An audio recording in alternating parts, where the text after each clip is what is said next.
Hi welcome to Andhraprabha. నా పేరు సాయి. రాష్ట్ర విభజన తర్వాత నవ్యాంధ్రప్రదేశ్లో కాంగ్రెస్కు గడ్డు పరిస్థితి ఏర్పడిందని చెప్పొచ్చు.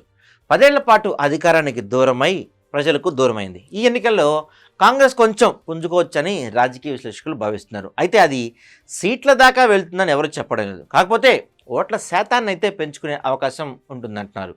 ఎంత పెంచుకుంటుందనే దాన్ని బట్టే కాంగ్రెస్ భవిష్యత్తు ఆధారపడి ఉంటుందని అనుకోవచ్చు.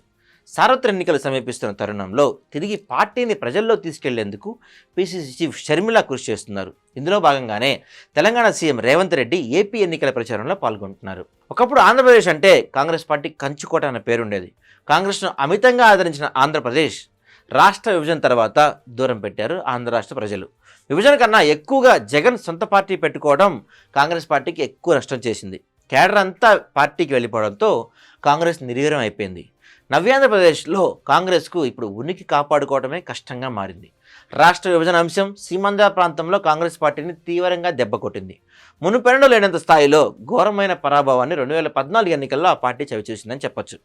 నవ్యాంధ్ర రాష్ట్రంలో మొత్తం 175 అసెంబ్లీ, 25 లోక్సభ నియోజకవర్గాల్లో ఒక్క సీటు కూడా సాధించకపోగా డిపాజిట్లు కోల్పోయింది. దీంతో పార్టీలోని ముఖ్య నేతలు అందరూ ఇతర పార్టీలకు ఒక్కొక్కరుగా వలస వెళ్ళిపోయారు. దీంతో కాంగ్రెస్ ఖాళీ అయిపోయింది.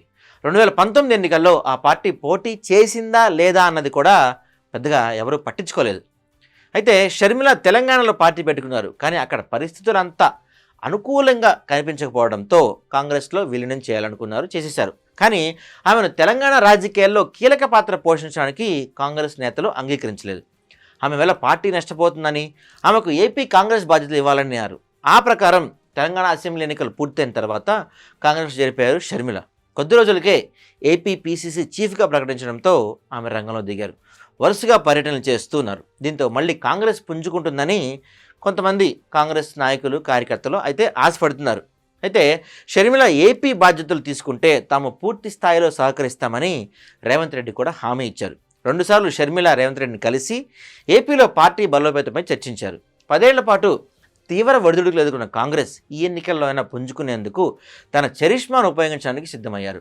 ఒక్క సీటైనా దక్కించుకొని ఖాతా తెరుస్తుందా అన్న సందేహాలు ఉన్నప్పటికీ 2014 ఎన్నికలతో పోల్చుకుంటే ఈ ఎన్నికల్లో తమ పార్టీ మంచి పురోగతి సాధిస్తుందని ఆ పార్టీ నేతలు నమ్మకంతో ఉన్నారు.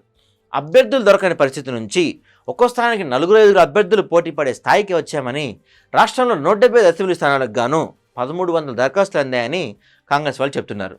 రాష్ట్ర విభజన తర్వాత ప్రజల నిరాదరణకు గురై ఉనికి కోల్పోయిన కాంగ్రెస్కు తిరిగి పూర్వవైభవం దక్కుతుందా? రేవంత్, షర్మిల చరిష్మా ఎంతవరకు పనిచేస్తుంది అన్నది చాలామందికి అంతు చిక్కని విషయం.